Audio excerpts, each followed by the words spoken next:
It's the digital age now. I'm going to fire every single one of the craftsmen. I heard such a voice coming from a room I passed, the voice of the second president. As a craftsman, I involuntarily backed away from the room, trying not to make a sound with my footsteps.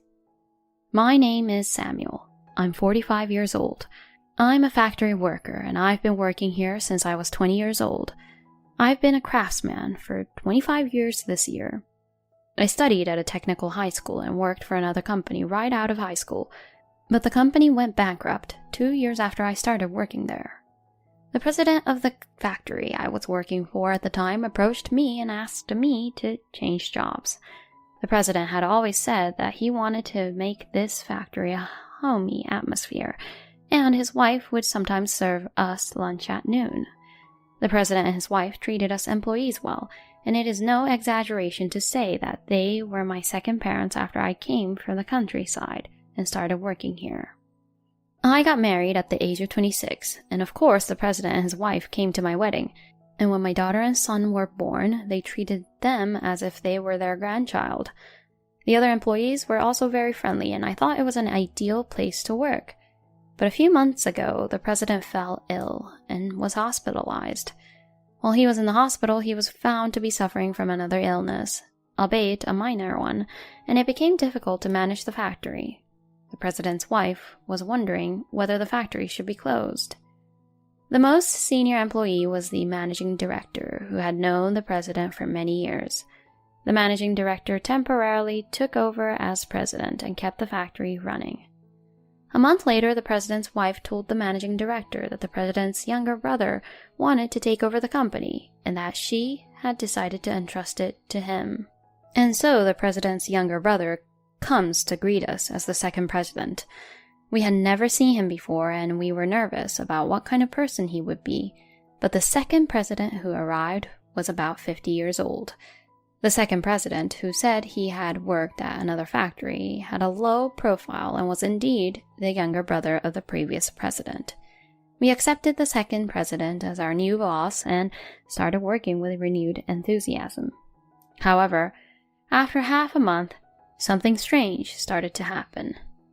The wife of the previous president was doing the accounting, but she was replaced by the wife of the second president. The previous president was said to be recuperating at home, so his wife was accompanying him. Up to this point, it was an understandable story, but when the wife of the second president started coming to the company, suddenly there was talk of reducing bonuses. Our boss said that our bonus would be reduced to half of what it had been before. It's crazy for you to think you can get a bonus when we're running a business on such a tight budget. You should be grateful to get even a little bit, he said to us. When you put it that way, maybe it was inevitable, but it was painful to suddenly have my bonus reduced. And the executive director who had opposed it was gone before I knew it. Apparently he was fired, so anyone who argues against it is in the way. Our boss came to the place where we were working and told us, "If I did this, I would get it done twice as fast. You guys have been working here for years. Get on with it," he says to us. We were surprised at the change in his demeanor, but it seems that this is the real him. It seems that the second president also worked at the factory, but no one knows what he did there or what kind of work he did. Now, I don't know what kind of skills the second president has. He never touches anything, even though he says it's faster if he does it himself. You call it a craft, but anyone can do it, right?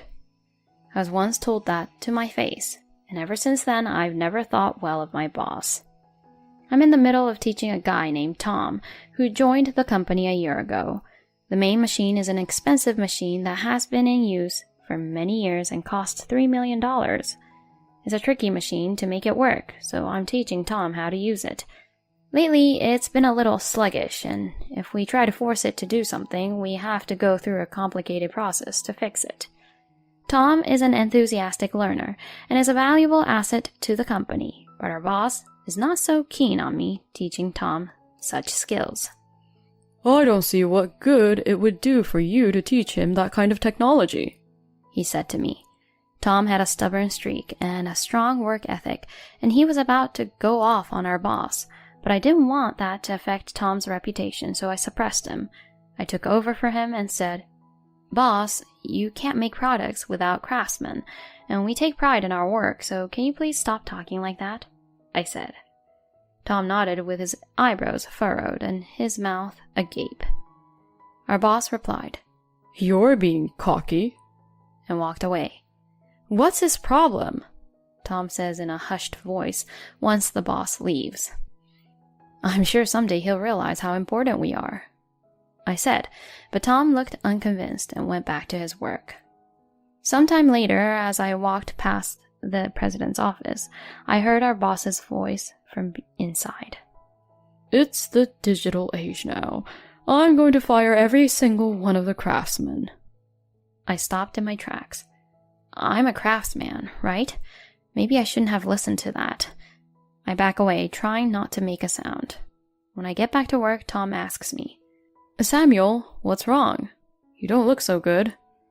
I couldn't talk to Tom about it, so I told him I was fine and went back to work. 3 days later, I was called by the boss. "You're going to quit at the end of this month." What? What I overheard was true, but I asked him just in case. Who's going to maintain the machines when I leave? I'm in the process of teaching Tom, but there's still a lot he can't handle. But the second president snickers. "We're going digital. We'll change the machines too. It's cheaper to install new machines than it is to pay for your labor. Oh, and I'm going to have that young guy quit too." So Tom and I are getting fired. "We'll have a little more money to spend if we can get rid of the useless but overpaid workers. Good luck with your job search." The second president said and laughed, and so it was decided that I would leave the company in half a month. A week later, the second president is all excited about a new machine. I wondered how great the opportunity would be, but it turned out to be a very small machine. I wondered if they can work with that. As I was staring at the new machine, the second president came up to me and said, "That big, stupid machine that costs $3 million is outdated, isn't it?" He laughs. "That's the machine I've been maintaining and using for the main part of our business." Does the previous president know about this? There is a chance that with a new machine, they may not be able to do the work we used to be able to do. I wonder if he is okay with that. Although I had already been fired, I was still concerned about the previous president and asked him about it. Then the second president became angry. "I am the current president. My brother has nothing to do with this. He's always like that. He's good at what he does, his parents trust him, everyone around him trusts him. He's the boss, and I was just a factory worker. I went to a better college than him, but there's still this gap between our skill. But now, he's gone. I got into this position by outmaneuvering my sister-in-law. Now, I'm going to rebuild this factory and get back at people who were always praising him." I feel like I've heard a great deal. So he's saying that he has a grudge against the previous president, who was trusted by everyone around him for a long time? Did he take over the presidency by rounding up his wife, who had her hands full taking care of her husband? According to the second president, he and the previous president had very little contact with each other, and he probably told the previous president's wife that the employees would be in trouble if the factory was closed. The second president has a massive complex about the previous president, but I advised him to make sure. Is it okay that you may not be able to do some of the things we used to be able to do? Or are you going to use the existing machines as well? If you're going to use them both, you'll be in big trouble if you make all the craftsmen quit. Then my boss said to me, "If we don't have to use that troublesome machine, that would be better. That's why we installed the new machine," he says. If he said that much, there was nothing more I could say to him. I never spoke to the second president again, and the day of my retirement arrived. Today is my last day at work. I have many fond memories of the previous president, and it pains me to quit, but I can't keep up with the second president. There were some things that needed to be delivered, but since I'm retiring today, I don't feel like working overtime. Tom is the same way. We went to our lockers at the end of the workday. Then the second president came running into the locker room. "Hey, Get back to work. He said this to us, sounding very panicked. Why? I asked him calmly. The $3 million machine broke. Hurry up and fix it. He seemed to be panicking, and he said this and walked out of the locker room. Tom and I look at each other. I sigh. He's so selfish. I told him this would happen. I told him that the machine was acting up, and he forced it to work. Samuel, what are you going to do? It's almost time to go. Tom asked me that. Yeah, you're right. Let's go home. We left the locker room and headed for the exit. At that moment, we heard the sound of heavy footsteps, and our boss came back. What are you doing? Come quickly. I wonder how impatient he is. Before he left the scene again, I'm not going, I told him. What are you talking about? The machine broke down. It's your job to fix it, isn't it? The second president finally stopped and turned around to tell me this. I laughed and said, Yes, I'm the only one who can fix it, but I can't because I got fired, I said. The second president was furious, but I didn't care. It's past my regular working hours, so I'm going to leave the office. Besides, you installed a new machine, so you aren't going to use the old one, right? We can only make products that are chose to the delivery date on the old machine. It's been in bad shape lately, and you probably broke it by forcing it, didn't you? The president clammed up. I seemed to have hit the nail on the head. Well, I warned you, but you didn't listen to me. Not only that, you fired me and Tom, the craftsmen. I'm sure there's a heavy price to pay, but good luck with that. I smiled and headed for the exit. Tom followed me, but the boss stopped him. Hey, I don't care if it's you. Come on, hurry. The second president grabbed Tom's arm, but Tom shook it off. That was something only Samuel could fix. I didn't get taught to fix it yet, so I don't know what to do. The second president grew increasingly pale, but he remained strong as ever. I'm taking back your termination. You can come to work tomorrow, so work overtime today and fix the machine, he says. Tom and I looked at each other and laughed. That's impossible, Tom said triumphantly. The second president raises his eyebrows. I told him, the previous president introduced us to a new job, and we're going to work at the new factory starting tomorrow, I declared. What? The second president is angry, but it doesn't matter. I continue to explain. I told the previous president that you recently installed a new machine and that you fired us. He told me that you haven't been visiting him at all. The previous president was concerned about the state of the business, so I told him all about you. He said he's retired, so he can do as he likes, but he didn't want to mistreat his employees, so he referred us to a new company. Oh, and the executive director you fired in the first place is now working for another company. The previous president said he would contact all of your current clients, so maybe it will impact your future business dealings. Well, good luck with your new business, or whatever you do. If you'll excuse me. The second president's face changed color as he listened to my story, but he looked at us regretfully, as if he had nothing to say in return. The next day, Tom and I started working at the new factory. The president of the new factory had a close relationship with the previous president. I have heard about you, Samuel. It's great to have a skilled craftsman working here. Tom, you're young, but you're dependable, he said to us. I often go to visit the previous president at the hospital. I hear that he is doing well in his daily life, and he and his wife are enjoying their time together now. Just the other day, I heard that the previous factory was on the verge of going out of business. No one could operate that machine, after all. And when they tried to request maintenance, they were turned down by everyone who said they didn't know if they could fix it because it was a special machine. As a result, they couldn't meet the delivery date to the customer and had to pay a penalty. So they decided to lower the salaries of the employees. Then the employees started to leave the company, and they couldn't hire new employees.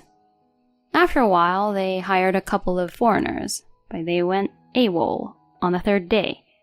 And on top of that, the money they had left the company was stolen, and they lost contact with them.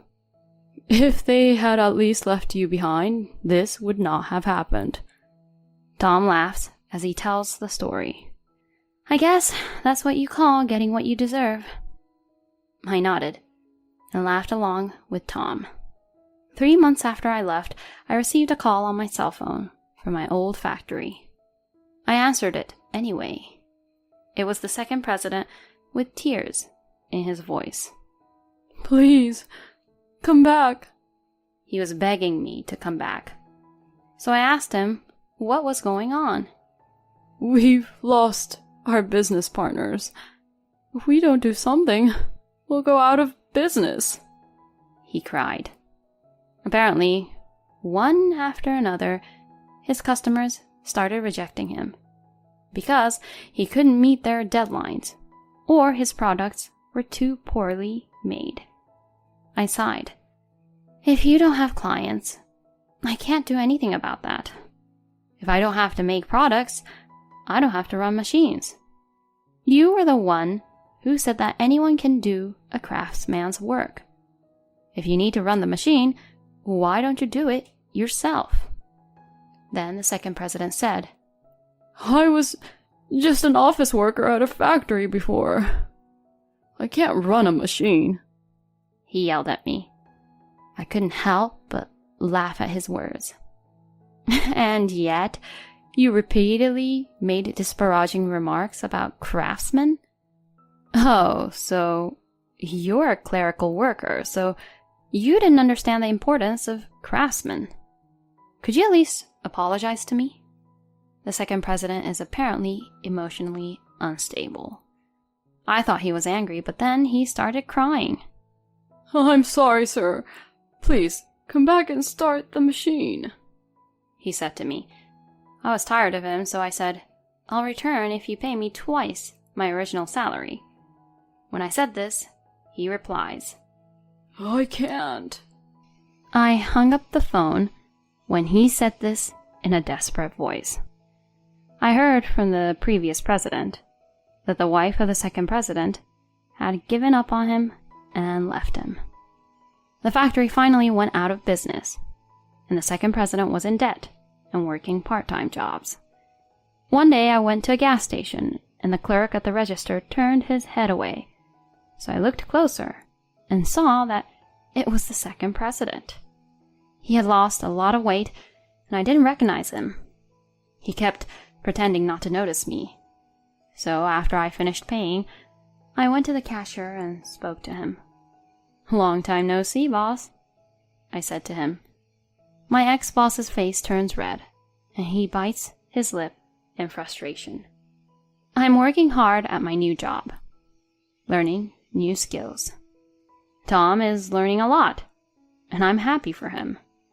I'm grateful to still be able to work as a craftsman. I'm going to continue to make the most of my abilities here. Thank you for watching until the end. Please subscribe to our channel. Have a great day!